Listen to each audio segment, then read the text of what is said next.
Dr. Jeff DIY here. I'm going to show you how to make a homemade moss pole for Monstera and similar indoor plants. First you need the cutting, then you need an appropriate pot that'll give good drainage. I'm going to use some PVC pipe for the pole base, and then I'll have some twist ties. I'm going to drill some holes in it, sand them down, and then I'm going to use some leftover chicken wire to hold in the moss. I'll use some pebbles for ballast at the bottom of the pot so it won't tip over.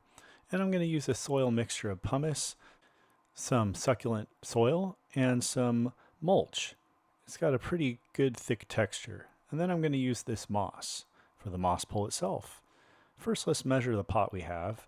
It's about 6 inches deep. So I figured I could make it about maybe 10 inches above there and it would still work pretty well. So I'm going to cut the PVC to size now. And it looks pretty good, I think, about like that. Here I'm just marking the approximate level of the soil. And here's the leftover chicken wire I had. I'm going to try to make it so it'll fit around with about a 1-inch gap in between the PVC. I had this paper lying around which seemed like a good approximation, and I'm just kind of bending it around there to get it roughly in shape. See, it looks like it'll be pretty decent in size. Now that I got it bent a little bit, I'm going to spray paint it.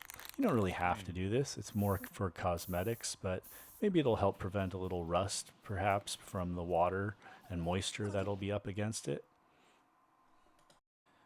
Now back to the PVC. I'm going to drill a bunch of holes in here. My idea behind this was to allow for drainage so that I could fill up the moss pole from inside the PVC and let some water drip out to it, and also that any aerial roots might be able to go in and dig in there. Here you can see that it made a whole bunch of shavings, so put a bucket underneath. Then I just spray painted it. Again, you don't really need to do this, but it was more for the cosmetics of it. Now start getting the moss out. Try to get about a good enough bunch that'll fit the length of your chicken wire. And then just get it in there and gradually work it around. And then I'm using twist ties here to try to hold the chicken wire together. And this was just a leftover piece. It wasn't an art project, but if you had a fresh piece, you could probably get it looking a little better, but I think it still looks pretty good, just like this. And as you can see, it's holding the moss in, which is the main idea. And I think any aerial roots might be happy to try to dig in there. There's lots of room for them to work through. Now let's move on to the pot. I put a little rock there to prevent a whole bunch of soil from draining out. And then I put in the pebbles ballast in there to help prevent the plant from not falling over. And I'm securing it in place with these twist ties. If you didn't have a pot like this, you could still secure it in place with maybe some heavier rock around it or some tape or something else. Be creative. Then you just cut off the ends of the twist ties and there you have it. Put a little bit more ballast in there.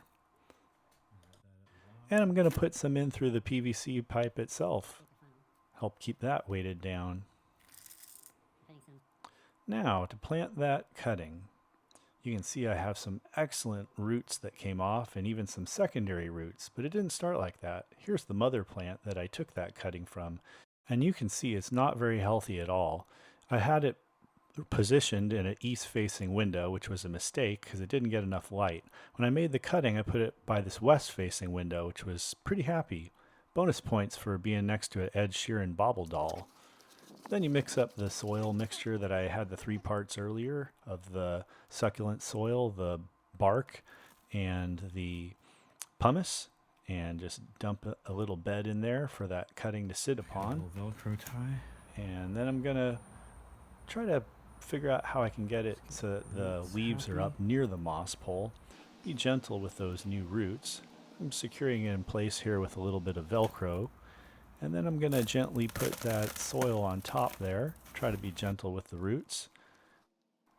And I'm really happy with how it's looking so far. I'm hoping that the roots will be able to get some good oxygen around them given the texture of the soil mixture. And it'll also have some nice drainage. There it is. I'm going to reuse the water that I had the cutting in and just wet down everything. Can even wet down the moss pole, which was part of my design there, and it'll leak out some water through the PVC into the moss. Get the soil done. And there you have it on the west facing window. Hopefully it'll be happier. If you enjoyed this video, please hit the like button so it's easier to find by others. Consider subscribing. If you really want to support the channel, my Venmo account is below. This is Dr. Jeff DIY. I'll see you the next time something needs to get done.